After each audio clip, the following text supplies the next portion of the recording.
Welcome to episode 9 of the YoJoeShow Podcast. Here's a preview. Signalgate 1, 2, 3, 4, 5. I don't think it's gotten that bad. We have some discussions about our friendly neighborhood politicians, which we always have something to say about them. What else are we covering today?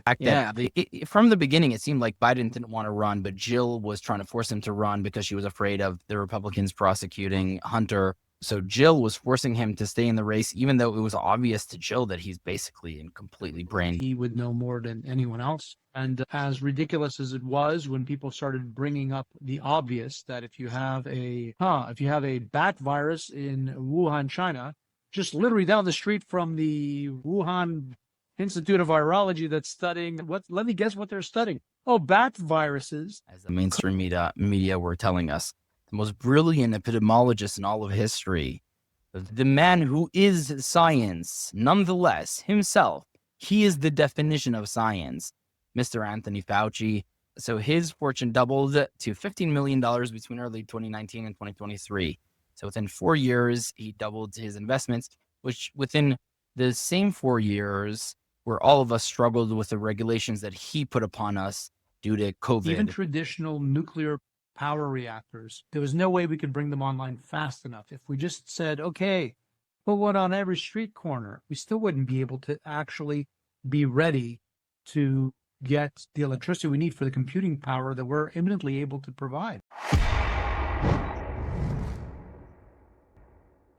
Hey, everyone, and welcome to the YoJoeShow Podcast. Hey, Joe. How's it going? Good. I really enjoyed last podcast. How do you think that one went? I think it went very well. We're never at a loss for things to cover, that's for sure. Episode 9, officially here. Yeah, we're 9/10 of the way to episode 10. So this is exciting. Yeah, just about. Big breaking news to everybody. That's right. We might as well just thank all the listeners and viewers that are on. We have several thousand people following us now. And we certainly appreciate them stopping by, listening, and commenting, giving us the feedback we've been getting. And lots more to come. And if there's any specific topic that anyone wants us to cover or any comment on what we have covered, we're here to listen. And we'll certainly do what we can to address any and all questions and suggestions. So I guess with that in mind, please drop it in the comments. Yeah, absolutely. We're here to listen. So back to doing some recent headlines and news. Signalgate, we're going to be covering that. Signalgate 1, 2, 3, 4, 5. I don't think it's gotten that bad. We have some discussions about our friendly neighborhood politicians, which we always have something to say about them. What else are we covering today?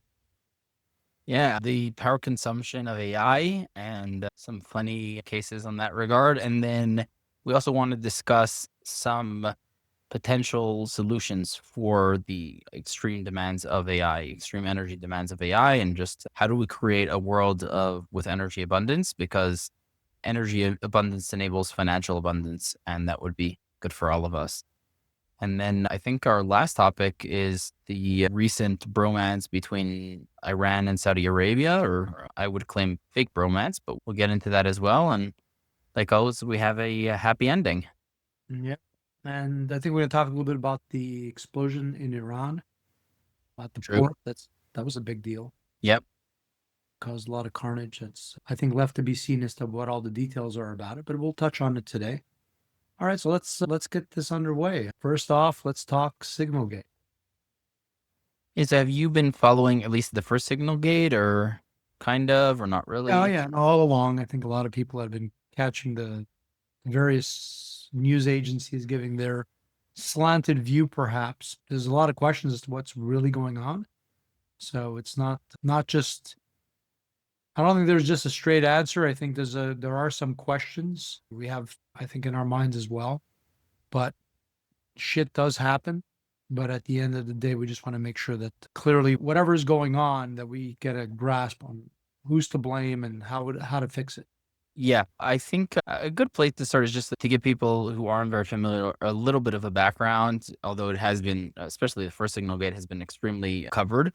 Basically, Pete Hegseth, who's the new Defense Secretary, and we're both fairly decent fans of. I think he's doing overall a pretty good job, even though, as we'll discuss here, it seems like many things at the Pentagon are a mess. But his approach seems solid, and even his background, he was I think Green Beret or Special Forces or something. He's been in the Army for a while. Yes, he didn't work his way all through the corporate side of the military.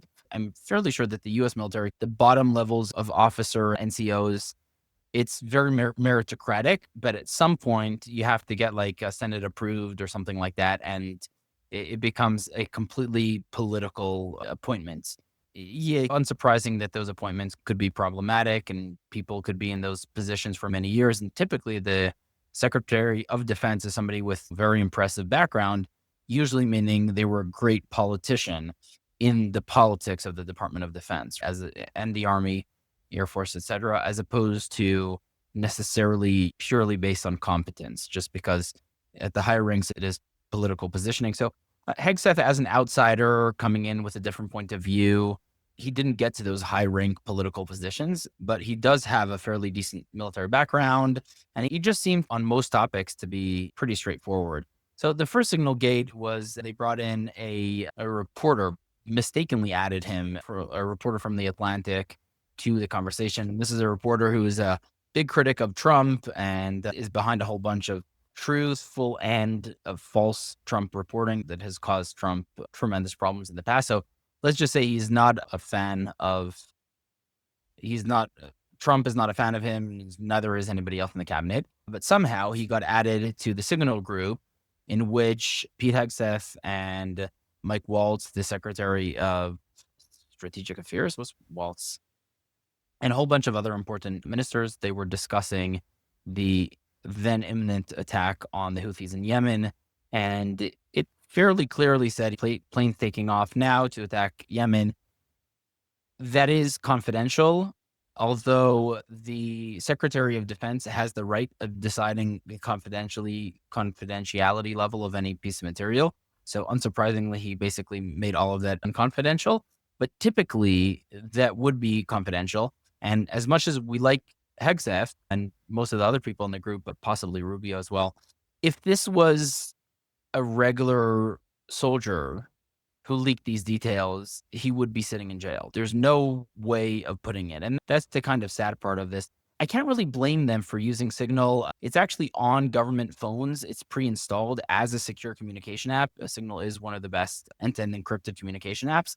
It is there. They just happened to add to the group a reporter, and he stayed there and then reported on it, acting completely surprised. Obviously, he was surprised to be added, but he hid in that group for a few weeks unnoticed before he decided to maybe leave the group and report things.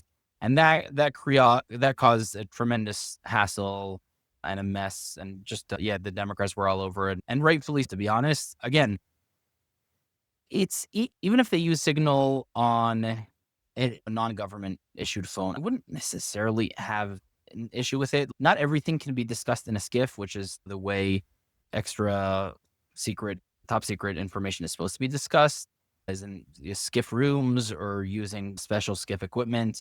It's just not very realistic. And at the end of the day, these people are very busy and they have to communicate. And the easiest way of communication is the same way all of us communicate. And most of us use either WhatsApp or Telegram or Signal or something like that. So I don't necessarily have an issue with them using Signal, especially since the DOD kind of recommends it. I don't even have an issue necessarily with the fact that it was discovered and whatever. It is what it is. But at the end of the day, it is classified information. It did leak. And if it was any other soldier, they would be in severe trouble for it.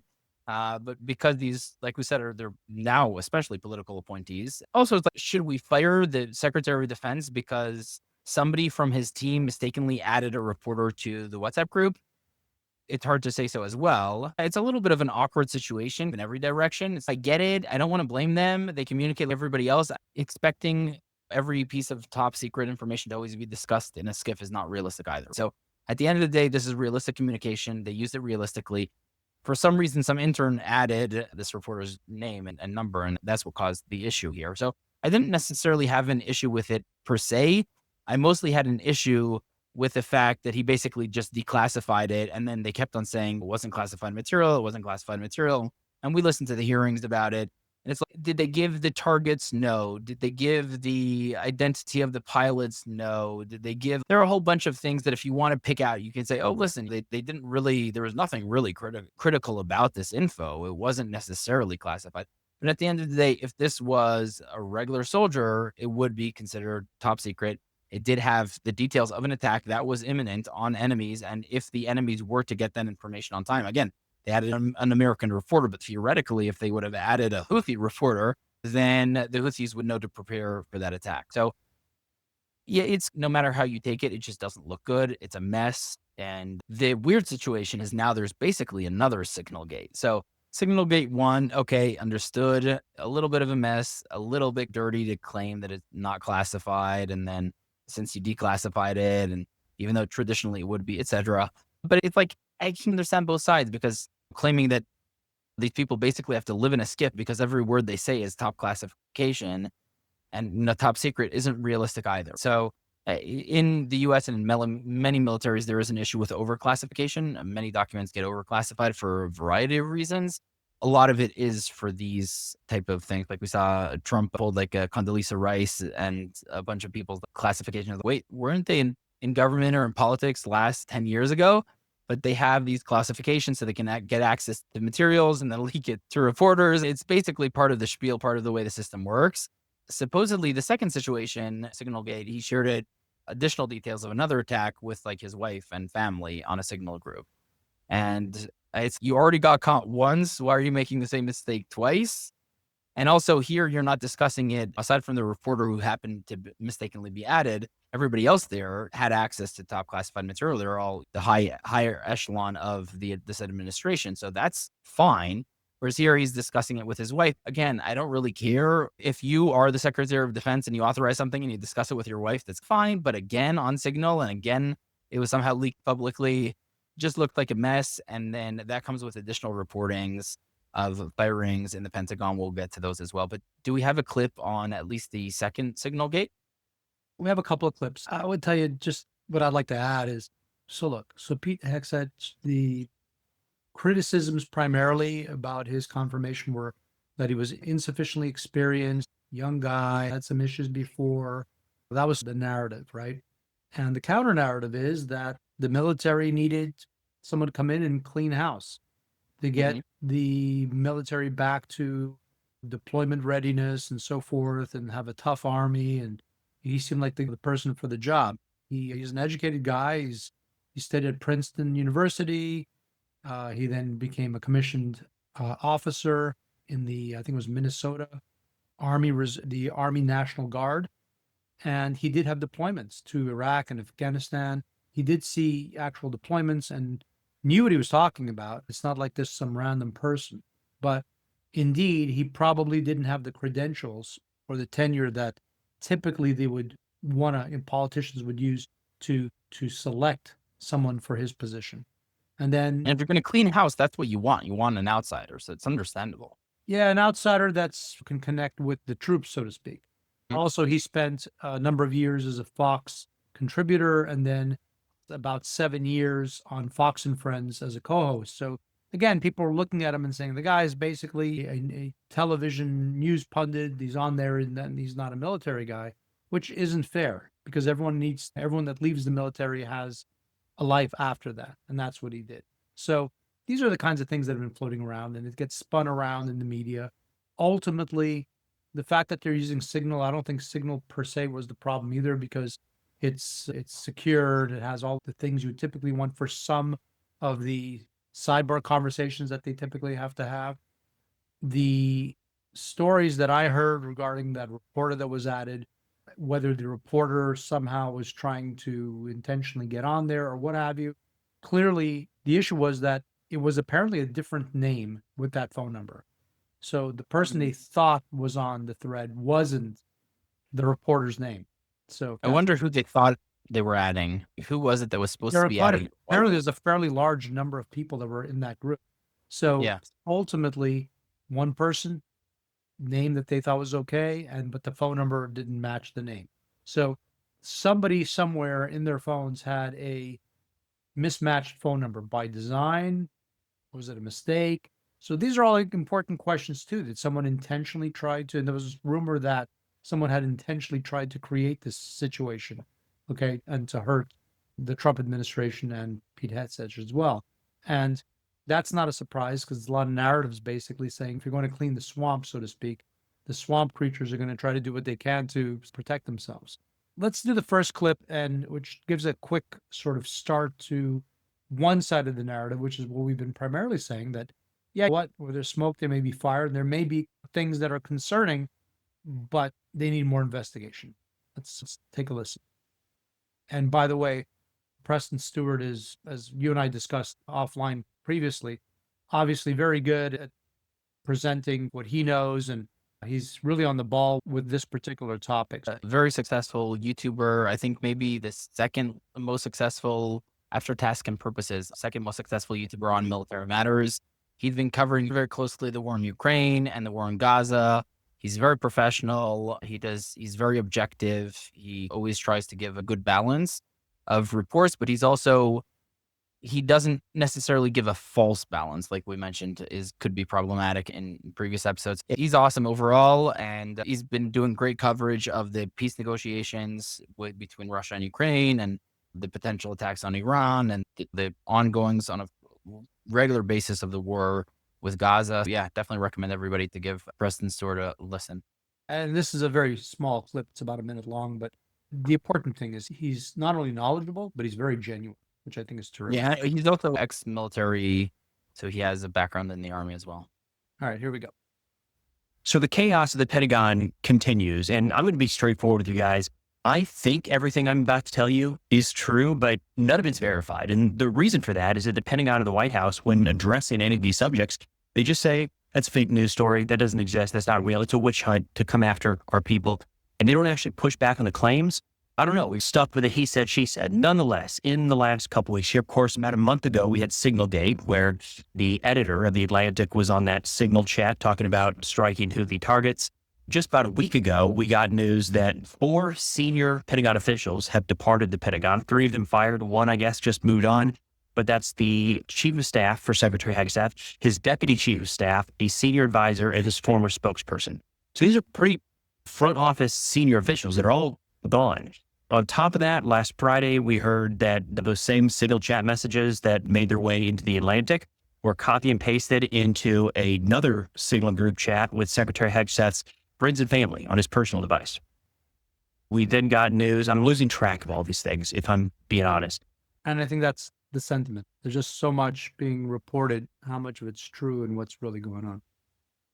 Yeah, I think he does a good job of kind of being hesitant. But this time it's a little worse because it wasn't on a government phone. It's on his personal phone. And like I said, it was with his family, his wife, his brother. His brother, though, Phil Hegseth, is a Pentagon liaison for the Department of Homeland Security, so isn't completely out of relationship. But his personal attorney was supposedly on the group as well. But none of them had necessarily a clear need to know of the reports, but he gave them an update anyways. Again, I don't necessarily care for it. It just makes things look like a mess. But the real mess is the firings that have been happening. Now, again, they claim that the Department of Defense is fighting against him because he's trying to make reforms. That's completely understandable and expected, right? He's trying to conduct like a DOJ analysis of all the waste happening in the Department of Defense and get on track where all the money's going. And like every entrenched bureaucracy, especially as large as the DOD, it's unsurprised that many bureaucrats are extremely unhappy with this new person was put in charge, who really wants to dismantle them, right? So it is obvious and expected that there is resistance and fighting within the Department of Defense of Hegseth and his people. But here's the issue. The recent firings are not of senior DOD people who were there for decades or years. These are people Hegseth had just nominated and had just started working in the Department of Defense with him, right? So these are his people he brought with him, and basically a whole bunch of them were fired, including, most notably, is Dan Caldwell, was a senior advisor to Hegseth. Another one was Darren Selnick, deputy chief of staff, Colin Carroll, chief of staff to Deputy Defense Secretary Stephen Feinberg. They were either fired or suspended for supposedly following a probe into leaked and sensitive information. And we know that there have been a lot of leaks in the Department of Defense. So it's good that he's going after leakers.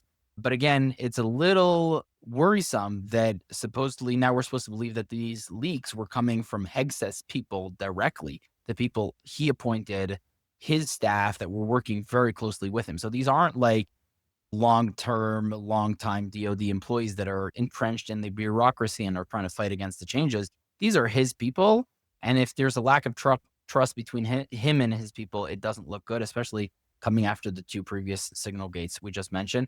Another one is Joe Casper, who was Hegseth's chief of staff.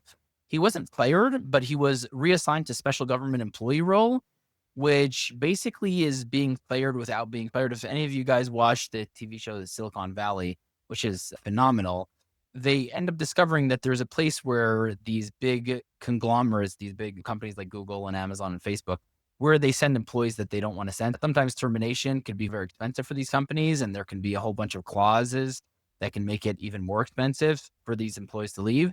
So what they do is they keep them employed, but doing nothing. Basically, you get paid to show up and hang out with friends and do nothing. And in a company like Google, it could be a lot of fun playing tennis on the roof all day. And there's a great episode of Silicon Valley on that subject. So basically taking somebody and who was recently appointed as the chief of staff to the Secretary of Defense, which is basically the highest position after the Secretary of Defense himself in the entire Pentagon, right? And then to turn him into a special government employee is basically, we're not going to fire you, but we're just going to throw you into the dungeon to work some dirty job for the rest of your life so nobody ever hears of you again.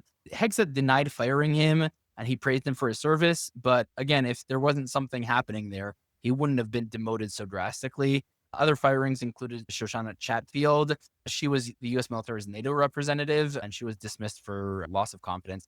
And I think she was more long-term kind of military person who could have been dirty or against the changes that Hegseth was bringing. Another one was General Timothy Haig or Hogg or Huge or something like that from the Cyber Command, which was created by Trump just 5 or 6 years ago.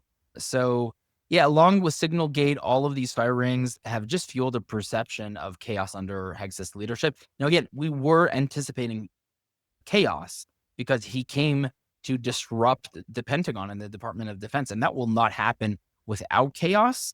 But it's just odd that it's his people that he brought in.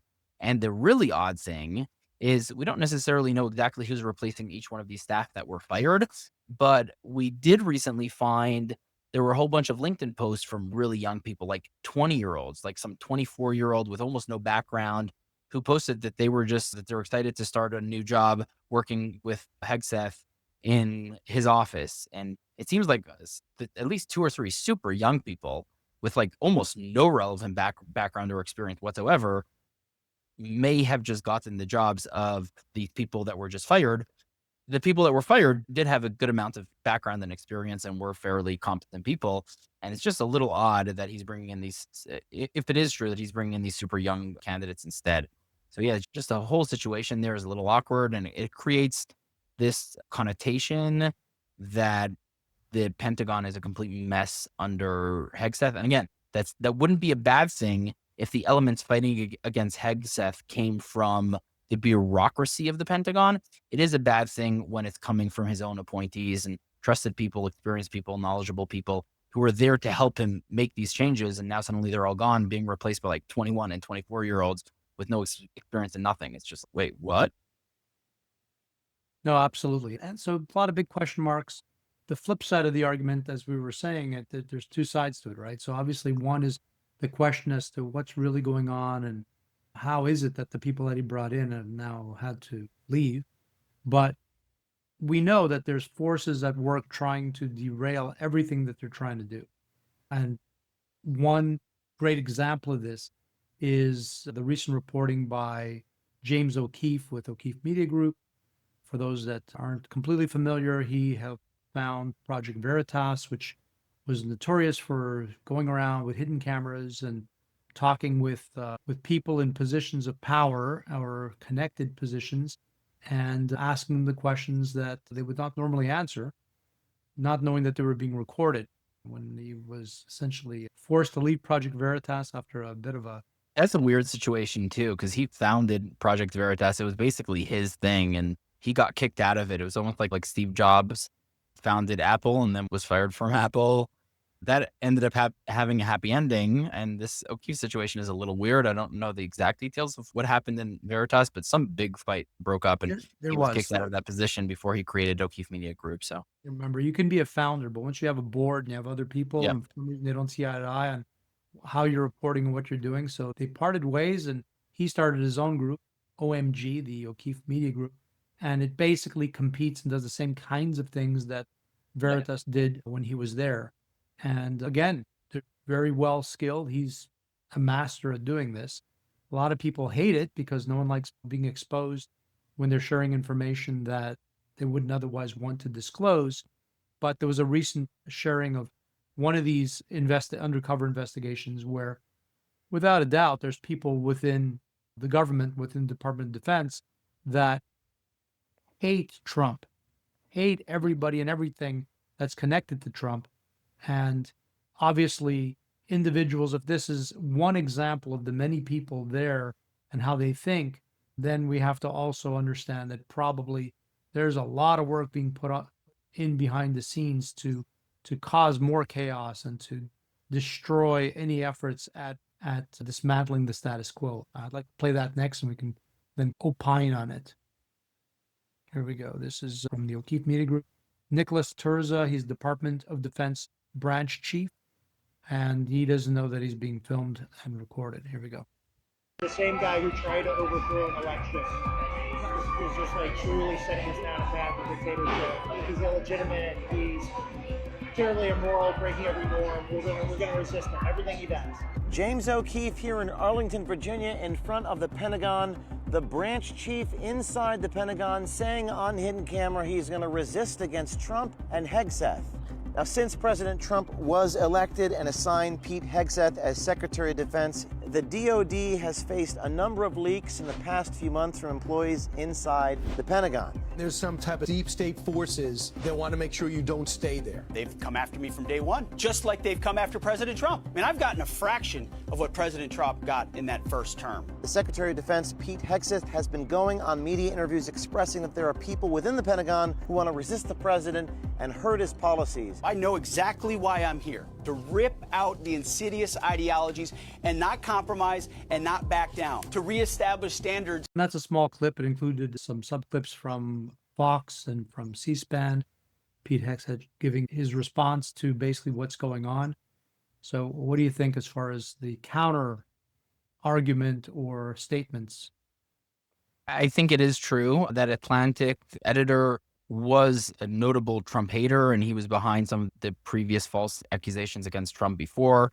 And like we saw, there are people very high ranking in the Department of Defense that are working against the very important work that Trump and Hegseth are trying to do.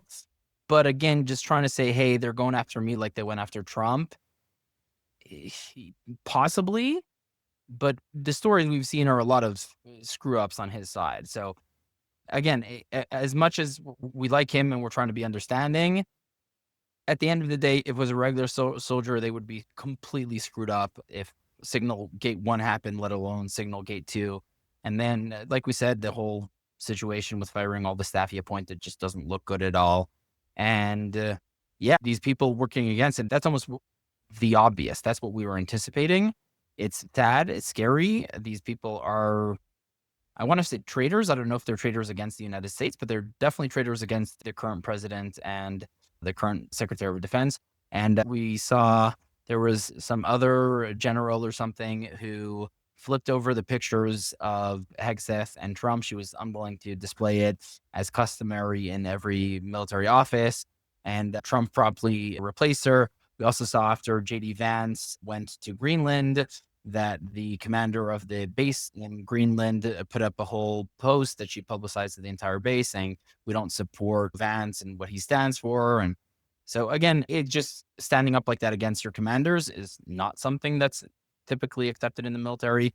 And if you want to spill the beans, that's one thing, but sending a message to all of your soldiers, basically contradicting what the vice president who just came to visit had to say is definitely doesn't look good, but she was promptly replaced as well. So yeah, like we said, he's there to clean the filth, but not everything can be blamed on the opposition to that. It does seem that some things are a mess there, and it sucks because, yeah, we were hopeful that things would be a little smoother, even though we're not surprised that it's not. It's just sad that it's coming from within his side, within his organization, and just that mess doesn't look good. He's been given the opportunity to keep forging ahead, and with some intestinal fortitude and a little bit of luck, you might be able to straighten up all the things that need to be straightened up, and with not too many more missteps, then perhaps all will be at some point. He's got a lot of fixing to do in the military. We'll keep watching. We'll keep listening. Hopefully no more scandals, no more problems. I don't think he needs it. Because remember, as much as some people may be cheering because they didn't support his being confirmed, bottom line is we need him to do the job that he was put there to do now that he's there, because that's national defense. That's basically the protection of all of us and our families. I always find it ridiculous when people cheer on when there's a problem, even when there are other elected officials that I didn't support get in. I'm not cheering for them to fail. I'm hoping that they're in, and I'm hoping that they do the best they can, and things won't be that bad. I'm not going to be cheering for someone to fail in any way, because the end result is it hurts all of us. Just my 2 cents. And something we did find funny is that under the Biden administration, Project Veritas did a whole bunch of undercover stuff. And typically during those interviews, it's male-to-male interview. So basically they'll send some good-looking guy to get the scoops from some government official. Notably, in this case scenario, with Trump in power, it was a female getting the scoop from a male. Romantic date as well, but maybe the just the nature of the people in office has slightly changed. Again, it doesn't mean anything. It's just what we happen to notice from these undercover interviews, but it is just a little ironic and a little funny. Yeah, and the most interesting part of all these interviews, typically at the end, which we just took a tiny clip of it, it's when they confront the individual and point out that they have them on camera saying what they said. It's a real aggressive sort of reporting, but it is reporting. It is getting out the story that needs to be had, and ultimately, time will tell exactly what the totality of all this mess is going to actually lead to. But again, I'm hopeful. Haven't given up hope on Pete Hegseth yet, and we'll see where things go. But nobody wants scandal. Nobody wants any headwinds when they're trying to move forward. So it's important to note that nobody is forcing these people to say what they're saying. So it's not that they're being said in duress or anything like that. It's not that they're being blackmailed or anything like that. They choose to share this. And what we saw many times, confidential or secret information, but is very critical. Notably, there was the interview that they did with somebody from USAID who basically said towards the end of the Biden administration, we're literally throwing gold bars off the Titanic. We're funding with billions of dollars anything we can find money to fund that's on our side of the political map. And yeah, the work he does is very important. And I don't think it's illegal whatsoever because these people willfully share the details. The moral of the story is if you work in Washington, D.C., don't go on any dates ever. Not with men, not with women. Just don't go on any dates. And don't be talking about things you're not supposed to talk about. That's what it comes down, especially not bragging. Exactly. When it comes to the swamp, when it comes to politics, and it comes to DC, everybody always has a suspicion that there's something going on. There's some sort of Mickey Mouse business happening. It's like the politicians that they're in office for a few years, they're all rich. Has that ever been a question in your mind? No, but it is surprising how pervasive it is. Anticipating that there are corrupt politicians is no duh, right? Obviously, there are corrupt politicians.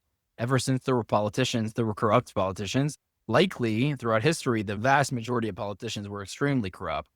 So it's not surprising that the politicians are corrupt, but just how pervasive it is, both on the Democratic side and the Republican side in the United States, where regular congressmen start off with a net worth of a couple $100,000, and by the time they leave Congress, they have a net worth of a couple tens of millions of dollars. And it's not the pretty decent salary they're paid.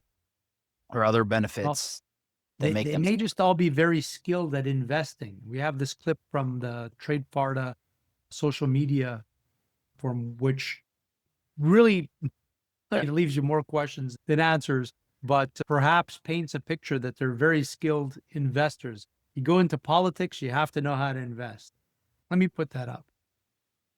You have to be Better than everybody, including Warren Buffett. better than Warren Buffett, right? He was Here considered we the go. best investor. The very short clip. Let's listen in. Look at how many members of Congress outperformed him, and not by 5%, not by 6 or 7 or 10, by 40, 50, 60, 70, up to 149% annual returns. Warren Buffett has been doing this for 60 years. He's never had 149% year. He's never had 105%. He's never.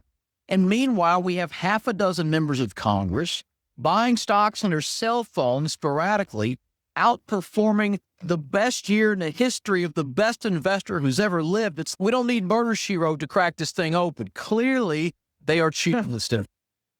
Do you think Warren Buffett should be taking notes from them, learning how to do what he's done so well for all these decades? Hard to believe when you really look at it, right? Yeah, corruption is so pervasive. It's creepy. Yeah, a lot of these senators and congressmen, they are on a whole bunch of different committees. And as part of that committees, they many times have access to confidential information, whether it's about military procurement or the FDA going after a certain company. If they happen to be in that hearing and then they pull out their phone and they buy or sell stocks or short something, then they can get very rich very quickly. And yeah, we've seen this where there are groups of investors, not Warren Buffett, because he's smart enough to invest his own way. Although with huge respect for Warren Buffett, I think he completely misses technology, and he admits to that himself, but that is something that is completely lost on him, and has missed out on a lot of opportunities due to that. But overall, he's remarkable and very consistent. And obviously his performance is remarkable as well. And there are a whole bunch of politicians that do much better, including Nancy Pelosi.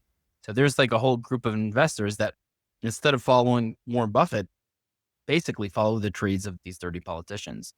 To be honest, I was a little surprised of how many red politicians were there, how many Republicans. It seems like there were more Republicans than Democrats that are outperforming Buffett. Maybe the Republicans are just better at investing, but it seems like they're all dirty and corrupt, unfortunately. Let me just say that it doesn't matter if you have an R or D after your name. Been in politics long enough. The vast majority, unfortunately, should be subject to scrutiny. That's why there's been quite a push to make it prohibited for members of the Senate and Congress to actually invest in stocks and speculative investments that really can make you a lot of money, especially if you have inside information that no one else would have publicly. And there's no shortage of cases like that. But ultimately, it's despite everyone's best efforts to perhaps hide or not disclose some of the assets they have, there's no shortage of people that big red question marks appear. For example, let me put up a picture. Maybe you can describe what it says in this picture. This is actually an image from the New York Post. And it's just worth noting that insider trading is completely illegal and is regularly prosecuted by the financial regulators. They regularly go after cases of insider trading, but never after political insider trading. And that's what we're trying to point at. It's good that people who do insider trading are caught and many times sent to jail.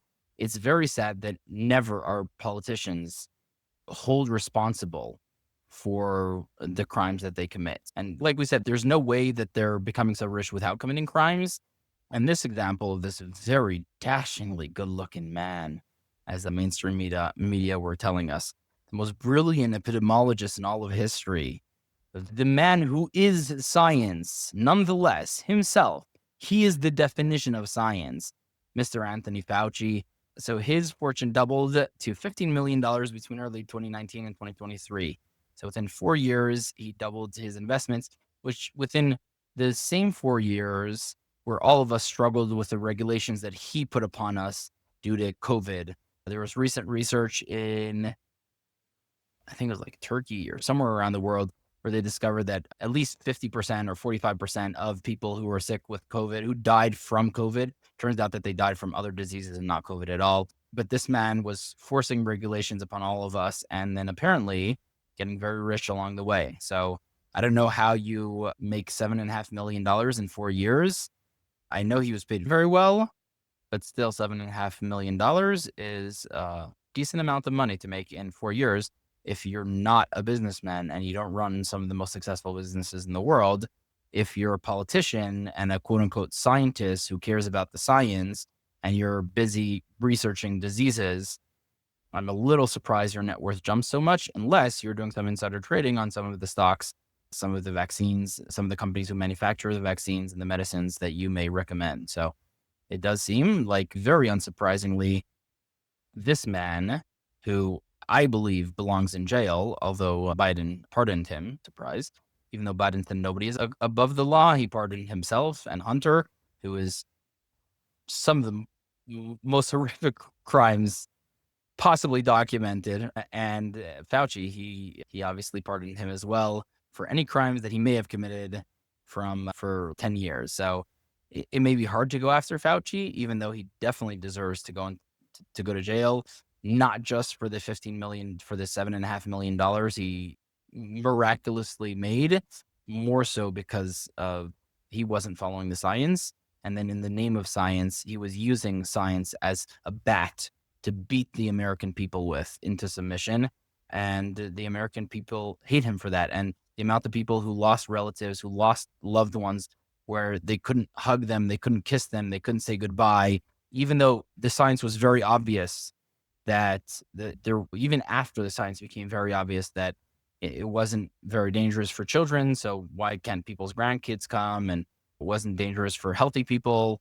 Just the amount of regulation, the amount of sorrow, the amount of deaths, the amount of misappropriation, and the fact that under his direction, and what is it, Peter Daszak, they basically funded what is an adversary country, China, their development of biological weapons. So it is now very abundantly obvious COVID came from a lab in Wuhan called the Wuhan Virology Lab, one of the only labs in the world where they developed novel coronaviruses, where they were working on taking these viruses and making them as dangerous for humans as possible in order primarily to serve the Chinese military. If you'd ask me, many countries have biological and chemical weapons, and why we were funding biological weapon research of an adversary is far beyond me, but that is just another crime to add to the list of crimes of Anthony Fauci.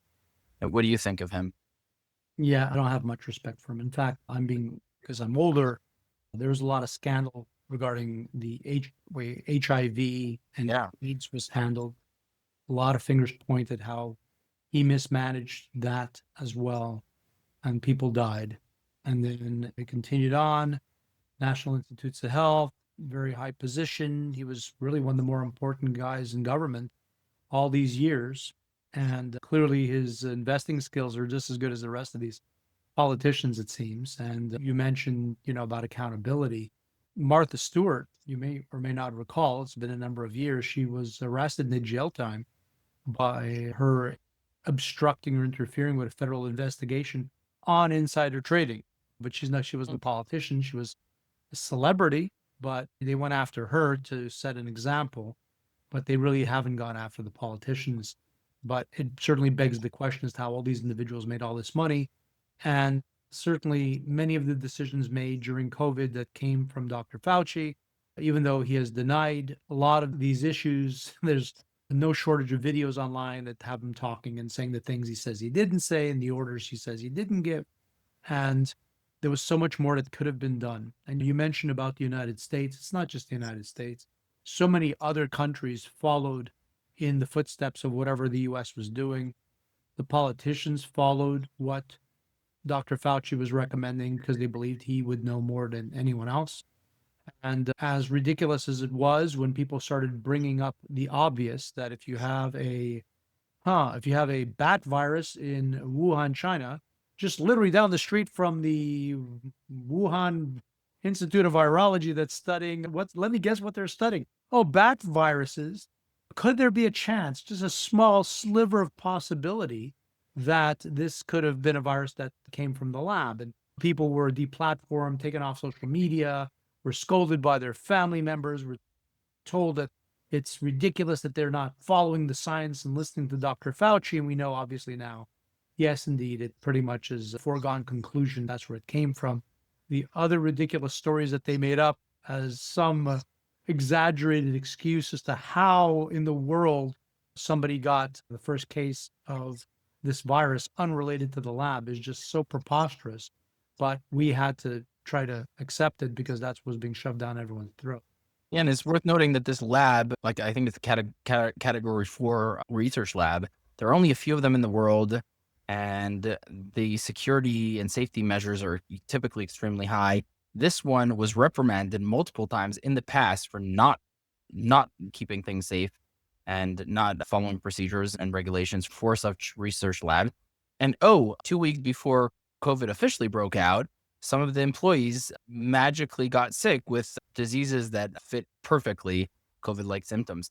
Like you said, the damage that he caused is not just to America. He caused damages to millions across the world. So many people lost everything dear to them. They lost their businesses, they lost their livelihoods, they lost their investments, decade-long investments into family businesses, all up in flames. And just the whole situation where a church is not allowed to be open, but French Laundry for certain politicians could be open at times, right?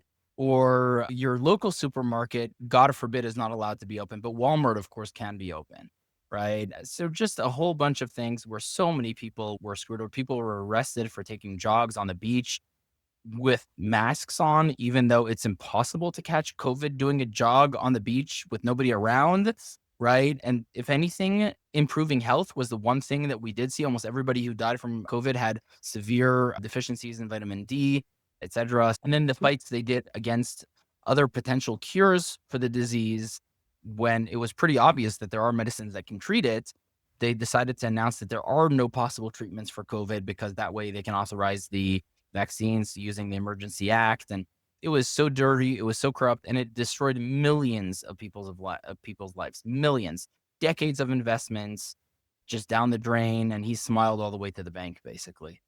Yeah, but these were the same drug manufacturers that had been sued in the past for all kinds of horrific atrocities by some of the drugs that they had previously. The drug companies are not typically, they're not angelic and they're not always clean in their histories. So it wasn't really shocking. Some of the things that happened with these vaccines were very similar to things that happened in the past. And the people that we would think would protect us, the government or the regulators, the politicians, I could see that they may not understand because they're not medical or scientific professionals necessarily, but they were following the advice of people like Dr. Fauci. So it's really disappointing. Again, Dr. Fauci is a doctor, but he's also very much like a politician as well. And He's been a politician for decades. Yeah, and it doesn't take much. You can go and look at what happens with a lot of what was going on at the end of the last presidency, okay, with President Biden. Few people would argue today that he didn't have some sort of serious cognitive decline, and yet the politicians surrounding him, what did they keep saying? Oh, he's fine. Oh, he's better than he's ever been. Oh, he's incredible. Oh, you should go play a game of Jeopardy and he's going to win. I don't know what they were saying, but everyone else was looking like that's not what we're seeing. Jill said she's having the most amazing sex of her life. He's amazing shape. It was literally worse than Luckily, I didn't see that reporting, but look, they'll say what they're going to say. It's like Elizabeth Warren. We have a clip where she's being asked this question recently. Let me put that up. I think that would be perfect or just to show the level of honesty or lack thereof within our elected officials. Hold on, let me bring this up. Do you regret saying that President Biden had a mental acuity? He had a sharpness to him. You said that up until July of last year. I said what I believe to be true. And you think he was as sharp as you? I said I had not seen decline. And I haven't at that point. You did not see any decline from 2024 Joe Biden to 2021 Joe Biden? Not when I said that. The thing is, He was sharp. He was on his feet. I saw him live event. I had meetings with him a couple of times. Senator, on his feet is not praise. He can speak in sentences is not praise. Okay, fair enough. Look, the question is, what are we going to do now? Okay. So in other words, let's pretend like that didn't happen, and let's just move forward and pretend that all the lying and all the misrepresentation just never happened. That's just basically her final analysis of the situation. You saw her squirming. I almost felt bad. Almost. Yeah, I did not feel bad. I very much enjoyed watching that clip because the interviewer, you can tell, is no friend of Donald Trump, is probably a radical Trump is Hitler type of person. Again, we don't know him, never listened to him or her, I'm not even sure. Never listened to their podcast before. But basically, even the left is forced to confront Mrs. Pocahontas, and she was just squirming in the seat. She basically held back a laughter when he said, saying he has mental acuities, was he as smart as you? And she, no, of course not. Which is just funny because not that she's very smart, but Biden wasn't ever very smart either, but definitely not when he was mentally dead, like completely brain dead, more or less, right? Which is how he was during the vast majority of his presidency. And she lied the entire time. And here she was confronted with her lies, and it just made her so uncomfortable. And she just kept on lying to try and cover for her lies. So yeah, how people continue to vote for her is beyond me. Yeah, and the sad part is that it imploded the party. Basically, they could have made a decision early on and said, you know what? President Biden can't run for a second term. They could have made that decision early on, then had a proper primary. You never know. They might have had someone that came forward that have a fighting chance of actually running, but they didn't do that. And then Like Shapiro, supposedly. Pardon me? I think they were considering, Josh Shapiro, the governor of maybe Pennsylvania or something, who supposedly is like really competent, even though, yeah, he's a Democrat, but he's super competent and just he can orate, he can talk, he can hold his place in a conversation. But they decided to give up on the democratic process of the primaries and instead tried to lie to the American people in their face with the backing of legacy media nonstop, trying to indoctrinate us that, oh, he's amazing, oh, he's fine, oh, he's competent, oh, he's smart, oh, he's on his feet. And like we saw there, it just didn't work. Thankfully, the American people are smarter than that. And thankfully, Kamala's did not win. But that was a very undemocratic thing. The fact that from the beginning, it seemed like Biden didn't want to run, but Jill was trying to force him to run because she was afraid of the Republicans prosecuting Hunter. So Jill was forcing him to stay in the race, even though it was obvious to Jill that he's basically and completely brain dead. After the debate between him and Trump, there was like video of Jill walking him off the stage because he couldn't walk anywhere on his own.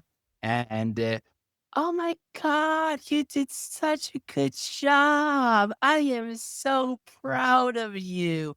And it was literally the way teachers speak to kids in kindergarten was the way she always talks, it seems. I don't know. It's very odd. I don't know. The way she was talking to her husband, which very clearly belonged in kindergarten for old people. Nowadays, we call a nursing home. But it was very obvious, almost the entire presidency, that was the case. They lied to us the entire time, the entire Democratic establishment. We don't even know who was behind the auto pen. We discussed this in previous episodes as well. We don't know who was actually making the decisions. It seems like the Obamas were behind the scene pretty active, especially in replacing him when that time came. But the fact that they just tried to push so many lies on the American people, and the American people saw through those lies, the lies were so obvious. And like you said, they could have taken the decent path saying, hey, we're going to look for somebody else. But then they were already stuck with this DEI hire, Kamala Harris, and the Biden administration had already fundraised more than any political candidate in history, in like $150 million. And they were going to lose all of that if they didn't go either with the president or the vice president. So holding primaries would make them lose hundreds of millions of dollars, and they didn't really want to do that. So they ended up just anointing Kamala. And then every time she opened her mouth, they regretted it. And the entire Democratic machine is just so dirty and corrupt. Again, like we saw earlier, Republican politicians can be just as dirty. Many rightfully call a lot of these politicians the uniparty because, like you said, it doesn't matter if there's a D or an R behind your name. If you're part of the system, if you're part of the bureaucracy, they're all doing the same thing, regardless of what side they're on. So that's why what it really takes is these outsiders to make a change. But yeah, I thoroughly enjoyed watching her squirm on that chair. Again, it isn't accountability because that's not something we can anticipate from somebody like Elizabeth Warren, just more lies, which is what we got. But it was still enjoyable to watch, especially coming from whoever that interviewer was. Do you think maybe eventually they'll replace all our politicians with AI? AI will definitely be more objective and probably better than every single one of our politicians by far. But then we really go down the rabbit hole of what happens when AI controls us because we don't even understand the thought process of AI, even when AI spells it out for us. And We soon, may never understand it. yeah, exactly. Soon AGI, or artificial general intelligence, will outsmart all humans. Just we can't explain to Ant the rationale of why we're doing something. At some point, the AI is just going to be like, we can't explain it to you, even if we tried. You guys have mushy brains made it of biological material. Like, you guys can't understand it. And there will be a point where humans literally will not be able to understand it. Yeah, it is a scary time coming. Maybe even though the good news is that we have some limitations. We don't have enough electricity to fuel a true AI infrastructure that we need to really have the world controlled by an AI overlord. So maybe we're protected for the near future. Yeah, let's take a look at that. One of the things is basically the problem with having enough electricity. There's some great testimony given here about that particular topic. Let me go ahead and play that. What we need from you, if I may say that directly, is we need energy in all forms, renewable, non-renewable, whatever. It needs to be there and it needs to be quickly. I and others are investing in things like fusion, which are incredible, but they're not going to arrive soon enough for the need. People are planning 10 gigawatt data centers. Now, just to do the translation, an average nuclear power plant in the United States is 1 gigawatt. How many nuclear power plants can we make in 1 year while we're planning this 10 gigawatt data center? Gives you a sense of how big this crisis is. Many people think that the demand of energy part that our industry takes will go from 3% to 99% of total generation. One of the estimates that I think is most likely is that data centers will require an additional 29 gigawatts of power by 2027 and 67 more gigawatts by 2030. Gives you a sense of the scale that we're talking. These things are industrial at a scale I have never seen in my life. In the terms of energy planning, the current model is mostly natural gas, peaker plants plus renewables, and that's probably going to be the path we're going to have to follow. We have a bunch of regulatory issues around fixing the energy grid. It takes, on average, 18 years to get the power transmissions and so forth to put these things in place. We need to find federal ways to preempt that and make it happen faster in order to deal with the needs. That's pretty remarkable. Yeah. Anybody who's been tracking the kind of generative, specifically large language models and AI has come across how energy demanding the data centers are. That's not very surprising. Even traditional data centers are extremely energy demanding. They need immense amounts of cooling, but not just. And here, these are like crazy supercomputers with hundreds of thousands of H100 chips. They're extremely sophisticated, extremely energy intensive, et cetera. So it's not surprising that AI will take a larger and larger part of the energy pie.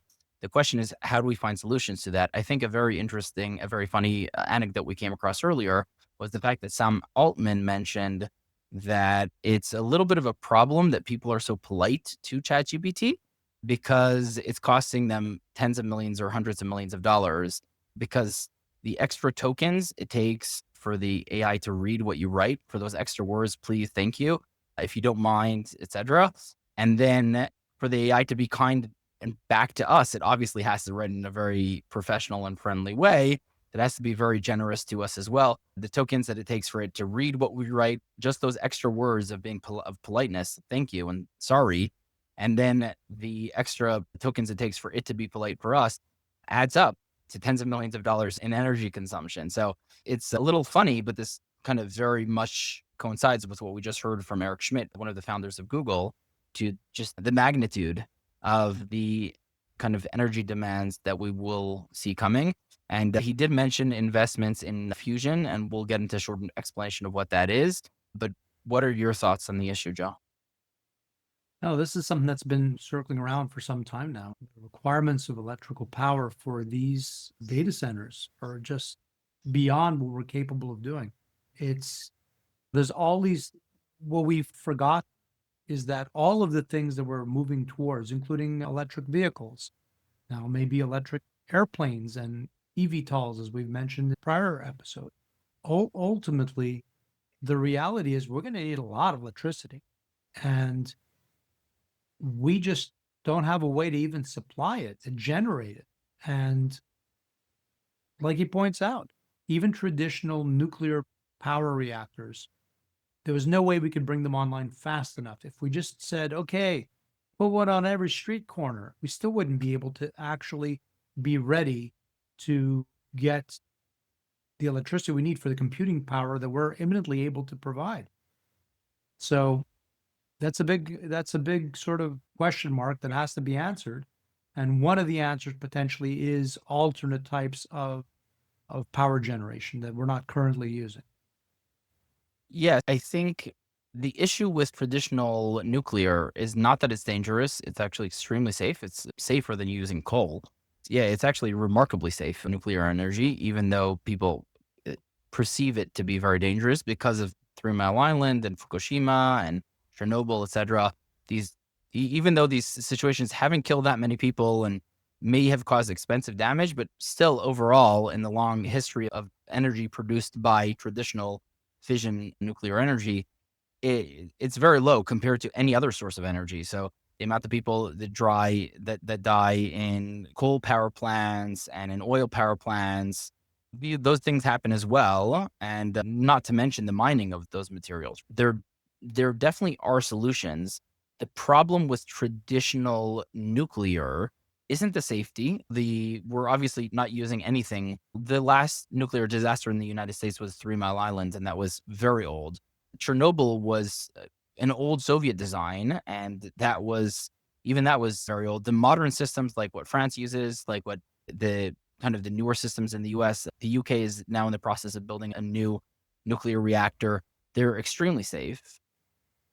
Even if nuclear waste is toxic material and you have to have huge parameters around the reactors. Like you said, you can't really have this on every street corner. We will in a second get to different nuclear technologies that will be available on every street corner, but traditional nuclear it's not possible to put in every street corner. Just the amount of regulatory bodies and approvals that you have to get in order to construct a nuclear reactor puts the thing on a timeline of tens of years. So it takes 20 years to build a new nuclear reactor. Not because it's so hard or the technology is unknown. Remember, to discover nuclear power and the nuclear bomb in the first place, Project Manhattan, that probably took less than 10 to 20 years. Now, just to keep up with the regulation and the safety precautions and measures, it takes 20 years before you can even get something like that done, and tens of billions of dollars. So it's extremely hard to scale nuclear energy, even though that is a very good solution. There are much better solutions within nuclear. So one of the reasons why back during the Manhattan Project time, nuclear fission was chosen as opposed to nuclear fusion was nuclear fission's capability to be used as a bomb. So the US basically said, wait, we can develop two types. One can create just energy. Another can do energy and a bomb. We're in a race against the Nazis, against the Japanese, against the Soviet Union. We may as well invest in the one that will give us the bomb too. That's why the focus historically was always on nuclear fission. Just for anybody who isn't familiar with the concepts, there are two ways of producing energy from atoms. One way is you take a very big, heavy atom, plutonium, etc., and you enrich it to be extremely dense and heavy. So it's a very large particle. And then you break that using usually explosives. in order to cause, when you're able to break that into the one atom into two atoms called nuclear fission, it causes a chain reaction where each atom splits and breaks more atoms around it, and it can cause this nuclear explosion, or in a reactor, a contained nuclear explosion, right? Just over time. So that's nuclear fission. So you take a big atom and you break it into two. Nuclear fusion is the way our sun and almost all stars produce energy. And that's by taking two very lightweight elements like helium or hydrogen or something like that. So they're tiny particles that are very lightweight, and you want to ram them into each other very strongly to create a fusion. So you're going to fuse two atoms into one. So you get this nuclear reaction either by taking a big atom and breaking it into smaller atoms that causes this chain reaction and for it to multiply many times, or on the opposite, you can take two very small atoms and merge them into one atom. And in that process, so much energy is released, basically hotter than the sun, right? Because that's the heat that's produced from the sun. So historically, because fission could be used for the bomb, that's what the US developed. And fusion was considered, it was 20 years out, but it's been 20 years out perpetually. So it's a technology that's only always 20 years away. In recent decades, there's been tremendous development on the nuclear fusion side. It's cool because it's basically the power of a star.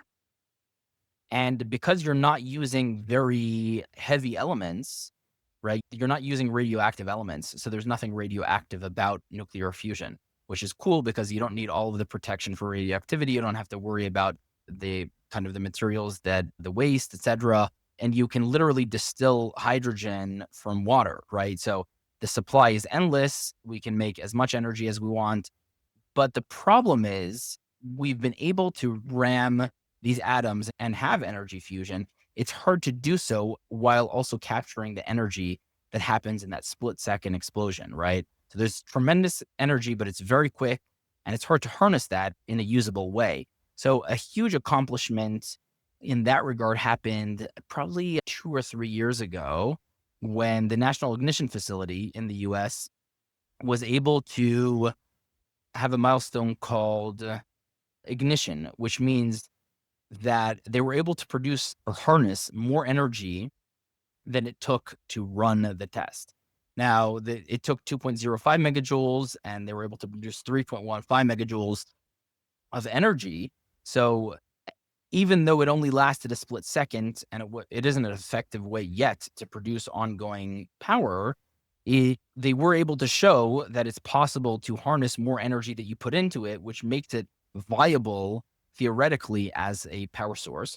And then in 2024, just February, so just about a year ago, in the UK, the Joint European Torus, which is Torus is the tokamak design that they use for fusion. Basically, you have to create plasma, which is solid gases, liquids, and plasma. Those are the state of being of any given thing. You basically need plasma to remain hot and to move at really high speeds in order to have this fusion.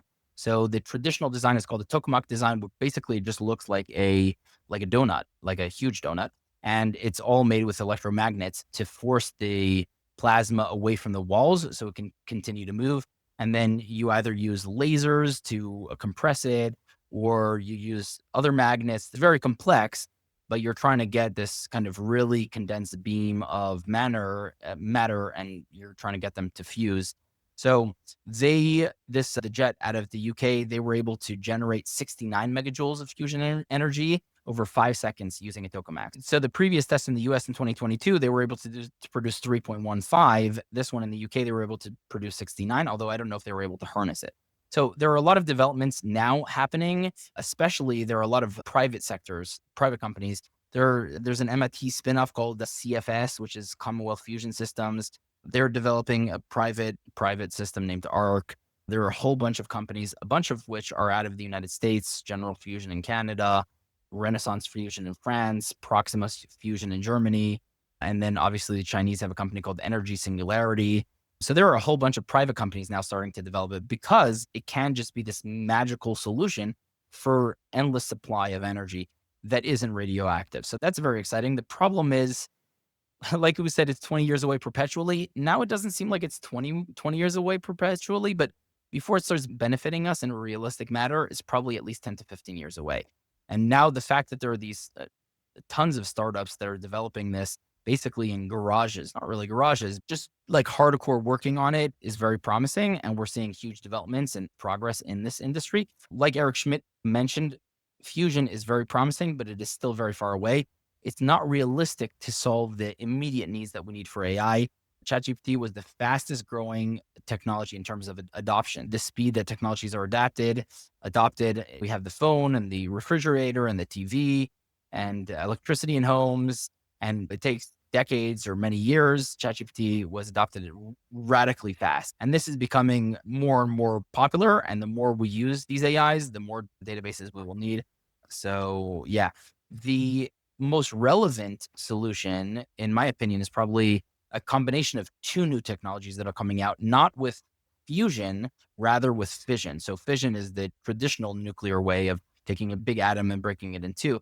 But instead of using plutonium, there has been a longstanding research for decades now that thorium can be a much better particle. Thorium is much more readily available, at least 3 to 4 times more available than plutonium. Also, 100% of it is usable, so you don't have to enrich it and only use 1% of 1%. I think we have a little bit of a video of what a molten salt thorium reactor looks like. It looks like an onion because you have these different layers. And recently there have been some very interesting developments, but let's take a look at the video we have just so anybody who is at least watching the video can see a little bit of what a thorium reactor looks like.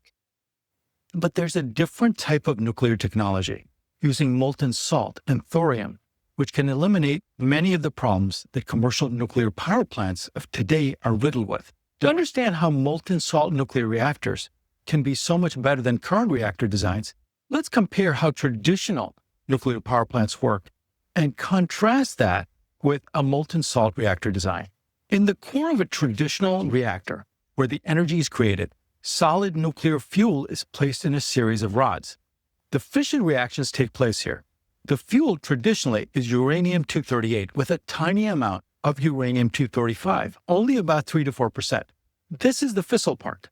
It's important to understand that U-238, which makes up about 96 to 97% of the material in the rods, is not fissionable. Only the uranium-235 can be split in a fission reaction to make energy. So only a small fraction of the fuel gets used in the process. This leads to one of the problems with this type of nuclear fuel. Even though we can get a lot of energy from this tiny fraction, it is still quite wasteful. But the bigger problem with so much U-238 is that although it does not split, it transmutes to highly radioactive isotopes such as plutonium-239. This is a highly toxic waste product that needs to be stored for thousands of years before it decays to safer and more stable elements. This is the core of the nuclear waste problem, which many in the general public object to. This is how most commercial reactors work, roughly speaking. There are lots of different designs, and there's some differences in features, but what I discussed so far applies to most nuclear reactors in use today. Now let's contrast this with how molten salt reactors work. Keep in mind that as of January 2024, these types of reactors are in various stages of development and have not been commercialized yet. There are two main differences. First, instead of solid fuels, the fuel is dissolved in molten salt, which is in liquid form. The second difference is that instead of water as the coolant, they use a second molten salt as the coolant. Yeah, so this is a really great video and animation really explaining just how traditional nuclear reactors work, and then a little bit we saw here about how thorium reactors work. Let's give him credit. What's the name of the YouTube channel? Yeah, so this is Arvin Ash, and you should definitely stop by his channel and watch some more of the many great videos that he has. Really explains things very well, and I think it's a great resource to be able to take bits and pieces and share the knowledge that he's made available.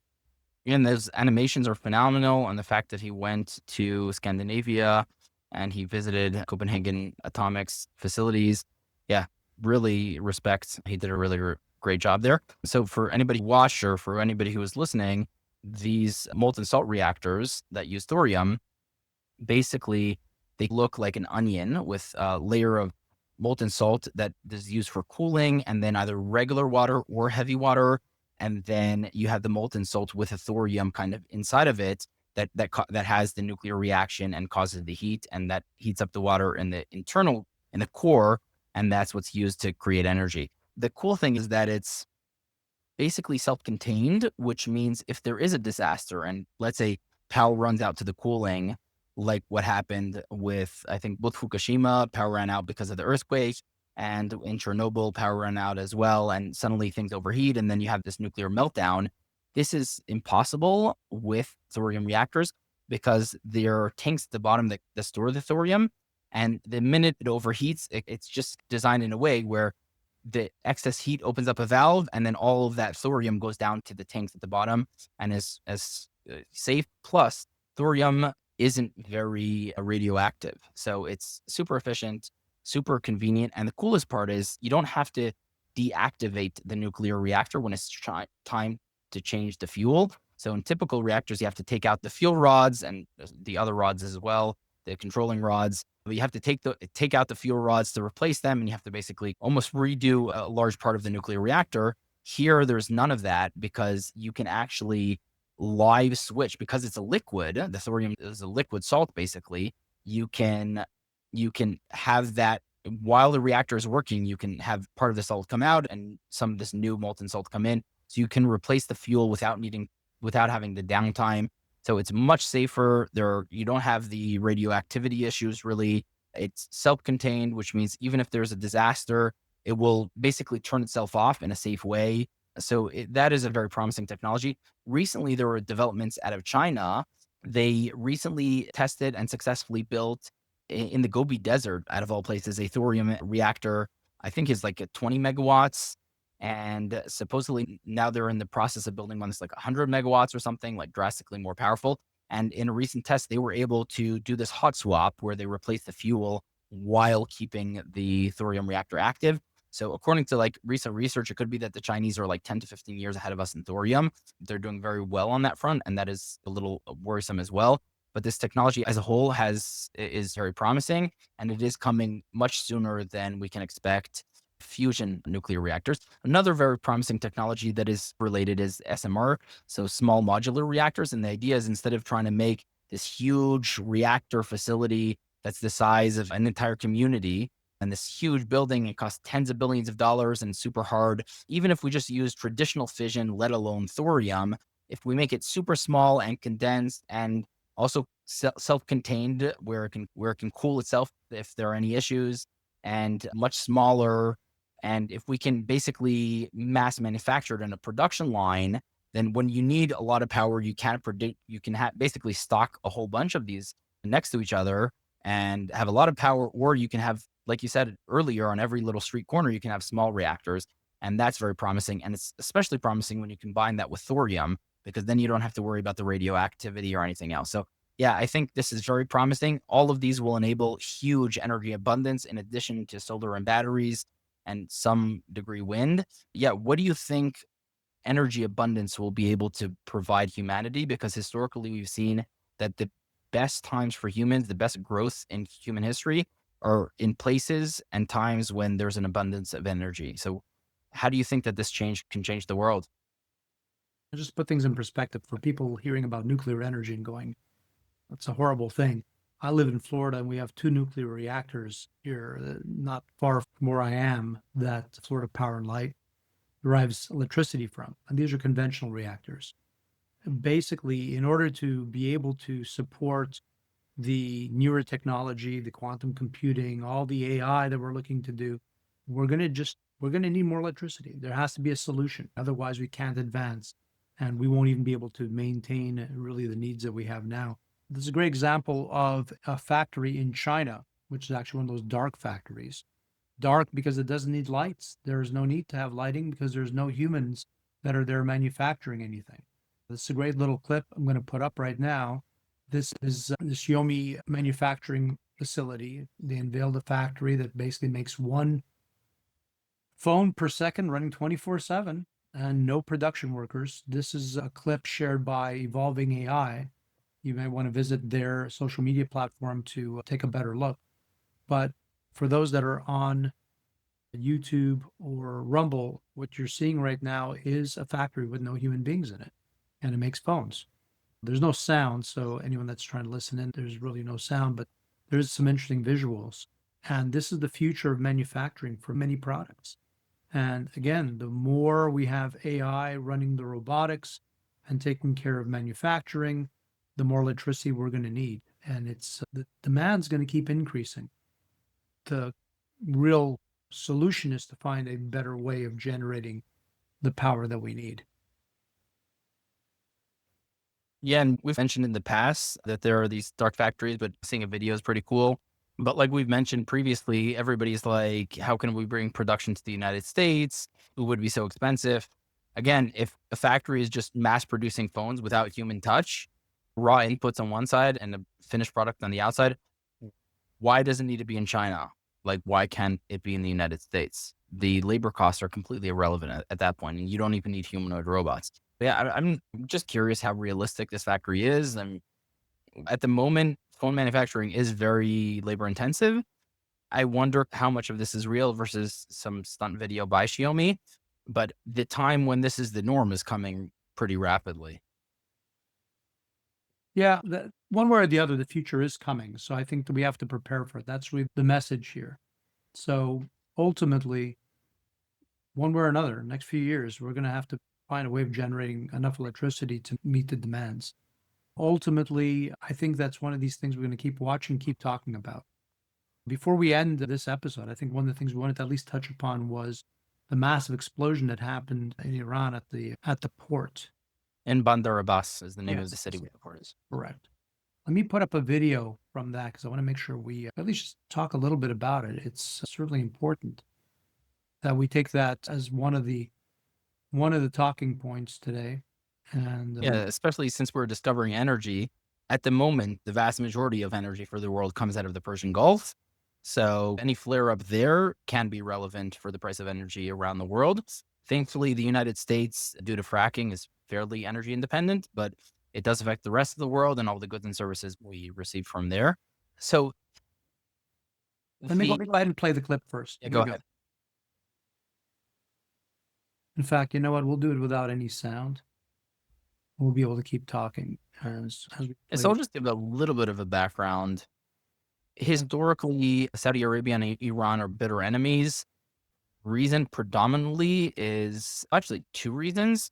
One is religious. So although both are Muslim countries, Iran is Shia. So just for a little bit of context, traditionally Saudi Arabia and Iran are bitter rivals for multiple reasons. The predominant one is religious. Although both countries are devoutly Muslim, Iran is Shia Islam, which is a minority in Islam. Historically, about 20% of Muslims are Shia, whereas Saudi Arabia is like the mother of Islam. It's where the vast majority of Islam's holy spots are, and that's controlled by Sunni Islam, which is the majority of Muslims. And they have been bitter enemies ever since Muhammad died. So basically, the day of the death of Muhammad, his kind of predecessor student Ali declared himself leader, while also his son or son-in-law, I think, also declared himself leader. And even though Ali ended up being recognized by the Sunnis as well, there's this argument of the succession of who came after Muhammad. And because of this argument, they have been killing each other for 1,000 years, even more. There's this very brutal rivalry between the two of them. Iran sponsored the Houthi militias in Yemen, and they were able to conquer Yemen. They started attacking Saudi Arabia. Saudi Arabia started a war, along with a whole bunch of other Gulf countries, started a war against the Houthis, which failed fairly catastrophically. They used all the most advanced American weapons and planes and bombed the shit out of the Houthis, but it didn't really stop the Houthis very much. And the Houthis kept on attacking the Saudis in a variety of ways. And then at some point, the Iranians got pissed on the Saudis, and then the Iranians directly attacked Saudi Aramco, which is Saudi Arabia's national oil producer, their oil storage and their purification facilities and stuff like that. And they were able to cause hundreds of billions of dollars of damage to Saudi Arabia. even though Saudi Arabia has a much more advanced military, right? They have all the most advanced American weapons, and they literally have the third largest military budget in the world, or at least they did for a bunch of years. So they have a very capable military, whereas the Iranians are very old school because they haven't had access to any advanced weapons in a very long time. But the Iranians have the guts to attack Saudi Arabia. In response to that attack, Saudi Arabia basically did nothing in return. And ever since then, Saudi Arabia is terrified of Iran attacking its oil facility in a more comprehensive way. Even this knocked the vast majority of their oil exports off for at least a few weeks. But if they attack again, it could be much worse. Now, Saudi Arabia can easily attack Iran's oil exports, the vast majority of which I think go through an island called Karj Island. So Saudi Arabia or Israel can bomb that island and basically eliminate Iran's energy exports on the spot. But Saudi Arabia is fairly timid, even though Mohammed bin Salman is a strong man, etc. When it comes to their neighborhood and dealing with the Iranians, basically almost all Sunnis shaking their boots. They're just terrified of the Iranians. So every time there's discussion of Israel or the United States bombing Iran, Iran says we can shoot ICBMs at Israel, and they already tried that, but it fairly failed catastrophically because Israel has this really advanced aerial defense system and fighter jets that can knock out a lot of these ballistic missiles like we discussed in the previous episode we had about the Golden Dome. So the Saudis are terrified of attacking Iran, which is why they did not attack them in retaliation to this attack back a few years ago. But every time there's discussion of the United States or Israel attacking Iran, Iran basically threats, oh, no problem. We are basically going to shut down the entire Strait of Hormuz, and we're going to blow up Saudi Arabia's, all of their kind of oil manufacturing, as well as the UAE and kind of anybody else who's Sunni in the Gulf. We will attack them, Bahrain, etc. We will bomb all of their energy facilities, which will cause this the price of gasoline and oil and energy to skyrocket, and it'll affect the entire world drastically. So that's one of the reasons. And the Iranians are really terrified, and the Saudis, are really terrified of that. So recently there have been reports of a new friendship, a new relationship between the Iranians and the Saudis, a new bromance between them. What that seems is as it's becoming more and more clear that somebody, the US or Israel or both of them, will attack Iran, the Saudis are so afraid, they're basically kissing up to the Iranians to say, please don't attack us, even though they are rivals and enemies. So this whole bromance, any reports you may have seen about them getting close together and becoming friends, and they'll talk, they'll have diplomatic relations, but they hate each other's guts. To a certain degree, many Muslims will hate the opposite sect of Shia or Sunnah more than they hate non-believers, because me or you, the non-believers, we are confident, we are open in the fact that we are traitors to Islam, that we are non-believers. We don't hide it. Whereas the Sunni or the Shia, they're like a wolf in sheep's clothes, right? They claim to be true Muslim. They act as if they're real Muslims. They can't claim to care about Muhammad and Islam. They're really trying to destroy it from the inside. So they almost hate each other more, although historically they will act together on a regular basis if it is to fight an external enemy. So this whole bromance, all that news is completely fake. Although what we are seeing is Saudi Arabia basically begging Iran to not attack them in retaliation. Although it won't affect the Iranians if or hopefully when their nuclear reactors and hopefully the IRGC kind of headquarters and stuff like that are attacked, the regime is bombed, they will attack the Saudis, and the Saudis are terrified of that. So that's what we're seeing there. The clip you were showing earlier of this explosion in Bandar Abbas, the vast majority of their Iranian population centers are up north, but the most important port is Bandar Abbas right there in the Hormuz. And it's important because that's where all of their exports, all of their oil exports are, and where almost all of the imports come from as well. That whole town, that whole area is strongly dominated by the IRGC, the Revolutionary Guards. So it's unsurprising that we're seeing explosions there. Do you have any thoughts on that? I think I agree with what you're saying. Ultimately, that was definitely a strategic hit, which isn't going unnoticed. And obviously to the poor people that were actually there, when these massive explosions, for those that didn't see them because they were just listening to the podcast, these are massive explosions. This is not some small thing. But obviously it was a strategic hit, clearly, that was intended to cause massive disruption. And again, we'll see how the rest of this plays out. What everyone has to understand is, even if something's happening half around the world, even if you don't have family there, even if you don't have a particular interest, all of these things reverberate and have an impact. And when people ask, why is it important? It's because it does in some way or another affect how the U.S. reacts. It affects how all these other countries are going to continue their business as usual, so to speak. It's not even just fuel prices. It's not even just transportation that's disrupted in that part of the world. Ultimately, it's really the concerns about instability. And it's like the clip we have actually, and we want to share that answer the question, why should I care? Why should I care about Yeah. Yeah. And just while you're pulling that up, let me just finish off with this topic. In the last time after Iran shot hundreds of ICBMs at Israel that overall were defended through the Israeli defense systems, including a really Iron Dome that's not really for the ICBMs, but the Arrow 3 and other systems, Israel bombed Iran in return. One of the things they bombed, obviously notably, was all the air defense systems. So that way, future attacks of Iran will be easier. But the other thing that they bombed is the solid fuel mixers that Iran uses to build its intercontinental ballistic missiles. And if without those mixers, it's almost impossible for them to create new intercontinental ballistic missiles, which means they're on a limited supply. So rumor has it they were importing, even though they don't have the machines yet to build more nuclear reactors, they were importing basically the solid fuel from China in order to create thousands of new missiles. And supposedly this is what was bombed in the port there. So when you sent me the notification, I sent you an emoji of a pager because it is reminiscent of a Mossad attack, even though according to Ma'ariv, which is an Israeli newspaper, and they cite some IDF spokesperson, they said Israel doesn't have any association with it. I doubt it. It could be the CIA or somebody else, but it is fairly likely after Israel destroyed their factories to produce these missiles, these interballistic continental missiles, now that they started importing fuel from China directly. And in a previous episode, we discussed how the Houthis are importing materials from China in order to build their rockets. But apparently Iran was stockpiling these solid fuels as well to build rockets. And that's what caused this mega explosion there. But yeah, let's go ahead and watch this happy ending of how, regardless of if you think politics affects you, it affects you whether you like it or not. Sure. And this is a comedian named Nato Green. He's from California.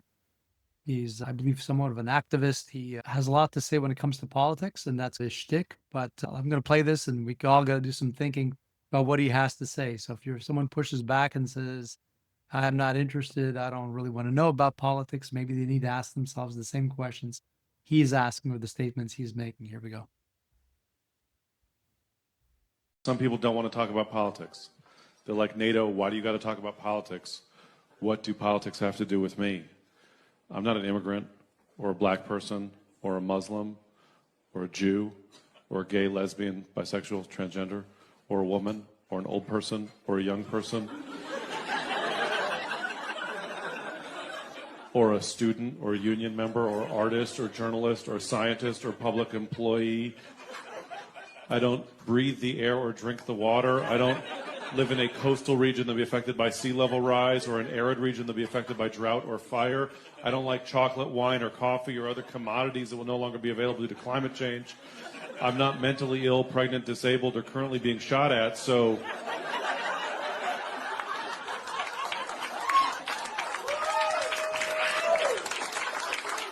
what do politics have to do with me?